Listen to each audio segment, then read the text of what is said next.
News every 15 minutes, weather every 10, and sports twice an hour. Newstalk, KGVO, AM 1290 and now 101.5 FM. You're listening to Montana Morning with Peter Christian. Ebola is no stranger to Hamilton's Rocky Mountain Labs. Good morning, everyone. It's Montana Morning. Congratulations, you made it. It's Friday, October the 3rd, 2014.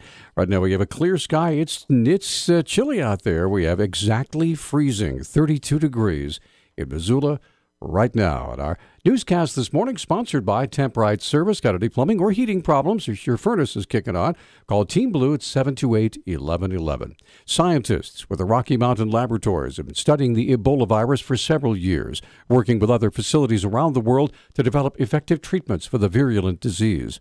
Associate Director of Scientific Management at Rocky Mountain Labs, National Institute of Allergy and Infectious Diseases, Marshall Bloom, says the Ebola outbreak in Africa is a worldwide disaster. The current situation in West Africa is a humanitarian crisis of unprecedented and unimaginable proportions, and I think Western Montana should take pride in the fact that members of our community are able to go over to help in these humanitarian missions. Bloom explains the relationship that Rocky Mountain Labs has with Missoula's St. Patrick Hospital. A lawsuit that was filed, and as part of the settlement agreement, the National Institutes of Health agreed to oversee construction of a facility to take care of patients with serious infectious diseases at a hospital within 75 miles of Hamilton, Montana. St. Patrick Hospital bid for and won that contract. St. Patrick Hospital was awarded that contract, and that led to the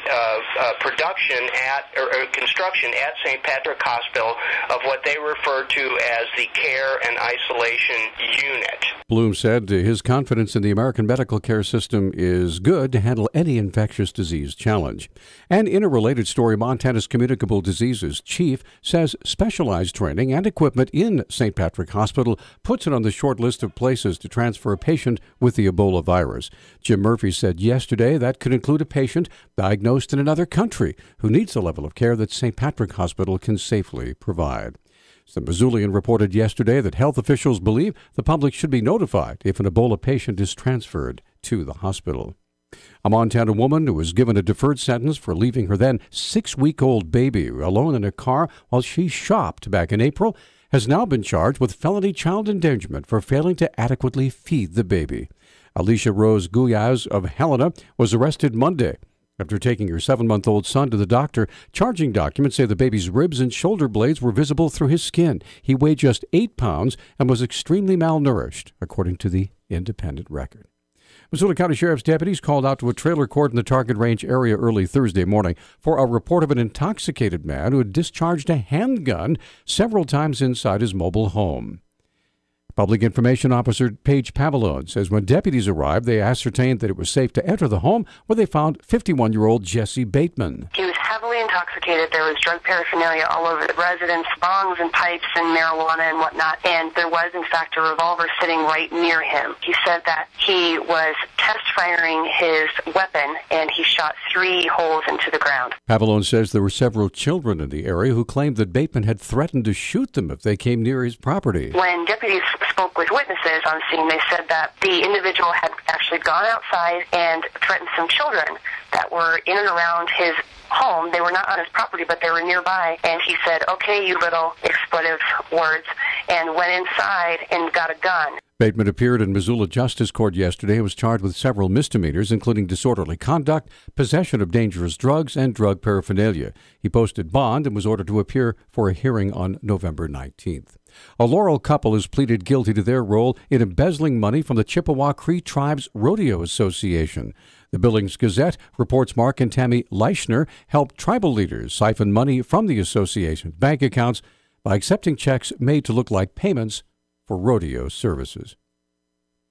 This week, former U.S. Senate candidate Dan Cox, a libertarian, won the victory in federal court on a free speech issue. Cox's attorney Matthew Montfordin says the lawsuit started after Cox complained to the Montana Judicial Standards Commission about the behavior of a Hamilton judge. Immediately after the Judicial Standards Commission dismissed my client's complaint against this judge, they also sent him a letter saying, "Don't ever tell anyone that you filed a complaint against this judge. If you do, we will seek to hold you in contempt and put you in jail. After a decision by District Judge Dana Christensen, Cox and Montfortin are now free to describe the incident that Cox says he witnessed in District Judge Jeffrey Langton's courtroom. Now Cox plans on using his complaint to unseat Langton. Now that the Judicial Commission knows that its work is going to be more closely scrutinized, we're hoping that some of these complaints will be taken more seriously. And as far as the local impact, Mr. Cox does intend to seek a recall election against Judge Langton, and this is one of the reasons why he wanted to publish that complaint. The story won't end there, though. The lawsuit was filed as a class action suit so that other citizens with similar warnings from the Montana Judicial Standards Commission can join in. Montfortin says he's already received calls from 2 new plaintiffs on that matter. Montana's minimum wage is going up 15 cents an hour to $8.05 starting in January. An estimated almost 13,000 Montana workers received hourly wages less than $8.05 an hour last year. NBC Montana is reporting that people in Missoula think it's not enough to cause major cuts in positions or hours. However, here's U of M Bureau of Business and Economic Research Director Patrick Barkey. When the minimum wage goes up, even by a small amount, that increases the potential for it to have an impact on how the markets operate. Do employers do anything any different? So do they offer fewer hours or do they offer fewer jobs? I think the impacts on the negative side in Montana are going to be very, very important or very significant. With the increase, workers with a 40-hour per week job earning minimum wage could make about $6 more per week. A 30-year-old man was hospitalized in critical condition after an apartment fire in Butte. Fire Chief John Lasky said it appears a sofa bed caught fire because it was too close to a heater. The man's name was not released.